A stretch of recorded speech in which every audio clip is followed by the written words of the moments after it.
ಹೊರಬಂದ ರೇವಣ್ಣ ಭಾವುಕರಾಗಿದ್ದಾರೆ. ಬಿಡುಗಡೆಯಾಗಿ ಹೊರ ಬರ್ತಿದ್ದಂತೆ ಕಾರ್ಯಕರ್ತರನ್ನ ಅಭಿಮಾನಿಗಳನ್ನ ಕಂಡು ಕಣ್ಣೀರ್ ಹಾಕಿದ್ರು ರೇವಣ್ಣ. ಗಳಗಳನ್ನೇ ಹತ್ತು ಬಿಟ್ಟಿದ್ರು ರೇವಣ್ಣ. ಆಗ ಹೊಳೆನರಸೀಪುರದ ಕಾರ್ಯಕರ್ತರನ್ನ ಕಂಡು ರೇವಣ್ಣ ಕಣ್ಣೀರಿಟ್ಟಾಗ ಆ ಕಾರ್ಯಕರ್ತರು ಅವರನ್ನ ಸಮಾಧಾನ ಪಡಿಸಿದ್ರು. ಅದರ ದೃಶ್ಯಗಳಿಲ್ಲಿದೆ ನೋಡಿ.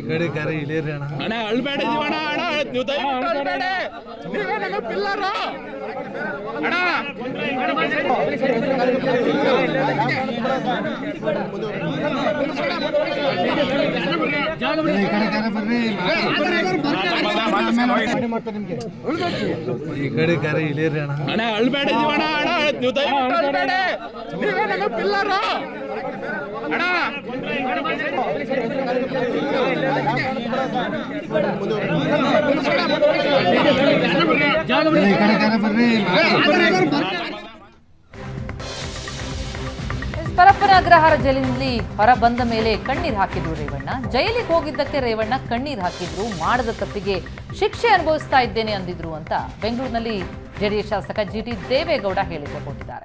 ರೇವಣ್ಣ ಅವರನ್ನ ನಾನು ಜೈಲಿನಲ್ಲಿ ಹೋಗಿ ಭೇಟಿ ಮಾಡಿದ್ದೆ. ಆಗ ದೇವರಿಗೆ ಏನು ಮಾಡ್ತಾನೆ ನೋಡೋಣ ಅಂದಿದ್ರು.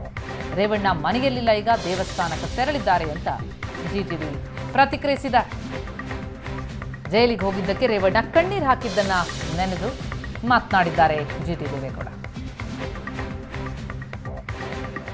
ದೇವಸ್ಥಾನಗಳೆಲ್ಲ ಹೋಗ್ತಾ ಇದ್ದಾರೆ ರೇವಣ್ಣವರು. ಮೊನ್ನೆ ಅಲ್ಲೇ ಹೋಗಿ ಭೇಟಿ ಮಾಡಿದ್ನಲ್ಲ, ಅಲ್ಲೇ ಹೋಗಿ ಭೇಟಿ ಮಾಡಿದ್ದೆ. ಅವ್ರು ದೇವರಿದ್ದಾನೆ, ಏನೂ ತಪ್ಪು ಮಾಡಿಲ್ಲ, ಮಾಡದೆ ಶಿಕ್ಷೆ ಆಯ್ತಲ್ಲ ಅಂಥೇಳಿ ಅವರು ತುಂಬ ಯೋಚನೆ ಮಾಡ್ತಾಯಿದ್ರು, ಕೊರಗ್ತಾಯಿದ್ರು. ನೆನ್ನೆ ಅವ್ರು ಅದೇ ಹೇಳಿದರು, ಮೊನ್ನೆ ದೇವರು ಏನು ಮಾಡ್ತಾನೆ ಮಾಡಲಿ ಅಂತೇಳಿ. ಬಂದ ಕೂಡಲೇ ಎಲ್ಲ ದೇವಾಲಯಗಳಿಗೂ ದರ್ಶನಕ್ಕೆ ಹೊರಟಿದ್ದಾರೆ. ಇವತ್ತು ಹೋಗ್ತಾ ಇದ್ದಾರೆ.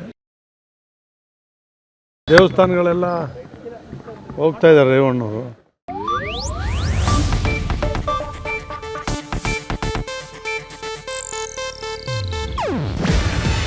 ಇದು ಏಷ್ಯಾನೆಟ್ ನ್ಯೂಸ್ ನೆಟ್ವರ್ಕ್ ಪ್ರಸ್ತುತಿ. ನೀವು ನೋಡ್ತಿದ್ದೀರಾ ಏಷ್ಯಾನೆಟ್ ಸುವರ್ಣ ನ್ಯೂಸ್.